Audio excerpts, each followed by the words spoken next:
If I were to interview you for a job, for employment, I wouldn't ask for your resume. No, I wouldn't ask for it.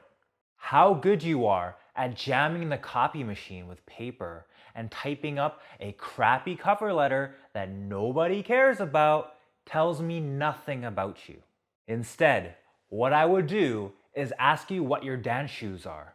What you choose to wear on your feet while you dance tells me everything I need to know about you.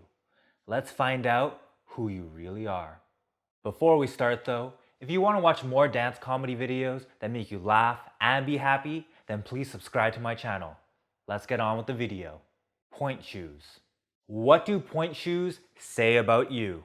It says you think you're from the future, where you live in a space station, and bad dancers are extinct. If dancing were the Hunger Games, then dancing in pointe shoes means you'd live in District 1, and you'd be damn proud of it. All the other dancers secretly want to be you, and they hate themselves because they're not you. I don't blame them. I'd hate me too if I sucked at dancing. The only reason they're revolting is because they don't live in District 1. You don't see anyone in District 1 rioting, do you? No, because you don't riot. You barely look like you're breaking a sweat while you dance. Instead, a lifetime of dancing, which you were forced to start at the age of 4, has led you to be hardworking and immune to pain. Let's ignore the fact you didn't have to care about poor people problems like how to afford 10 to 15 years of child dance training. I'd be like 1,000 times better too if my parents forced me to dance as a child instead of letting me roam outside like a free-range rhythmless chicken. Thanks, Mom and Dad. Dancers on pointe make everything look easier. Your body even weighs less when you dance in pointe shoes. Because pointe dancers should not have to experience third world problems like struggle or gravity. Your dance and life accomplishments have no failures. Because you're not a failure. You wear pointe shoes. Good for you. Regular socks. If you actually endure the shame of dancing in regular socks, it means you're one of two people. One, you're broke. The only $60 you can scrape together every month has to go to group dance classes. You're basically a dance immigrant. You've worked in a factory your entire life just so that you can afford a ticket in steerage aboard the Titanic. You have a dream of getting good and only one way of reaching it. Spoiler alert, the Titanic has other plans for you. You want to get good? Iceberg. You want a solo dance? Slip and break your ankle. You want a partner dance? Get stepped on and break your toes. Which brings me to the second type of person who wears regular socks to dance. The person who thinks they're totally advanced after 6 months of dance lessons, but in reality, they're a delusional beginner. If the first person is getting on board the Titanic, then you're getting on board a Carnival cruise ship. You're gonna end up at the same place you started from, but you're gonna tell yourself you're actually going somewhere. And it's dirt cheap, so why the hell not? Either way, I hope you know how to swim because your dance career is slowly sinking away. Disregard everything I said though if you're secretly a pro. If you have to ask yourself whether you're good enough to dance in socks, you probably aren't. Runners, you are a beginner. An unpolished piece of marble, yet to be sculpted into a dance statue with aesthetic lines. The amount of self-doubt and dirt that you've brought into the studio is outweighed by the fact that all experienced dancers secretly appreciate you. It's a symbiotic relationship. You give us validation, and we give you more self-doubt when you compare yourself against us? Does that make it like a parasitic relationship if only one party is benefiting? I don't know. Anyways, if you're lucky, you'll end up as a half-decent dancer. But if you're smart, you'll end up dating someone hot and great at dancing.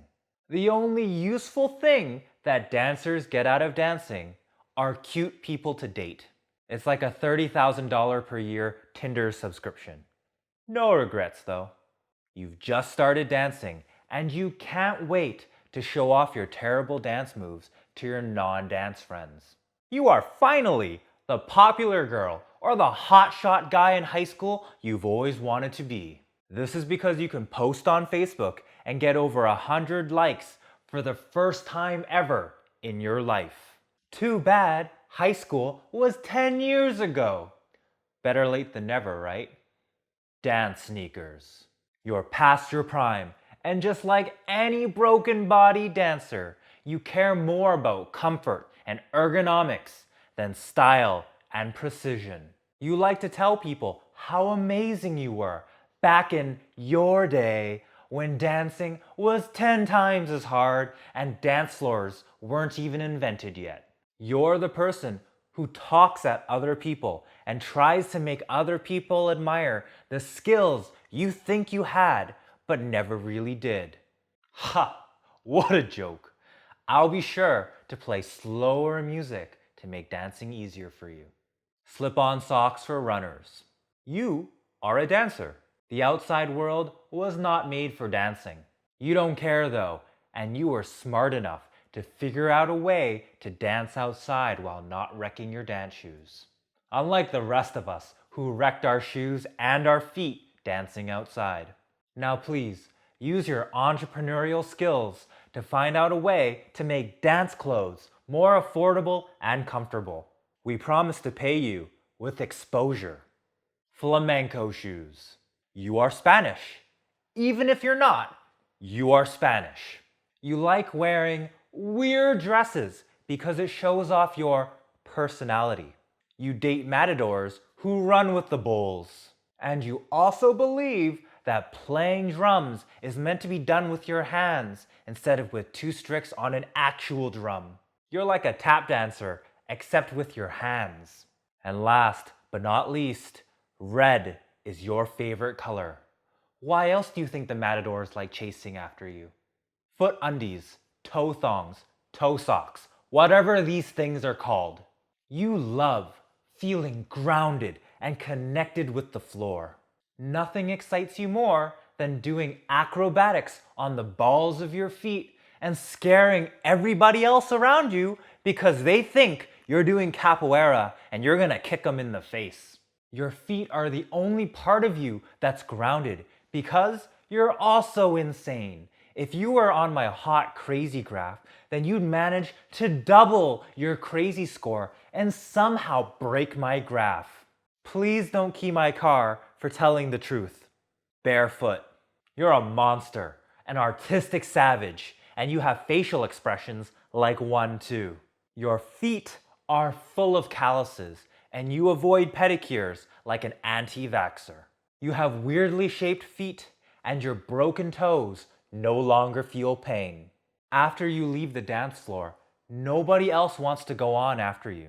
Not because they think they can't match your performance, but because you left a toenail and a bloody trail as you walked off the floor.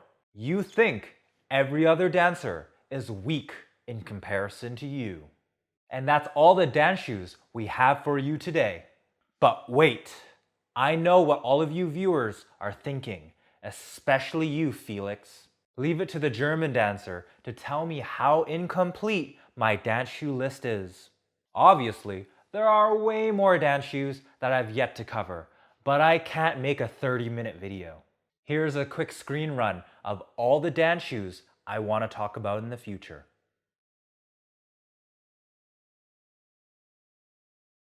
If you want to see more, then tap that like button and subscribe to my channel. If this video gets 25 likes, then I'll make a part 2. And just like Smokey the Bear said, in a really poorly paraphrased way, only you can help me make these trashy dance videos.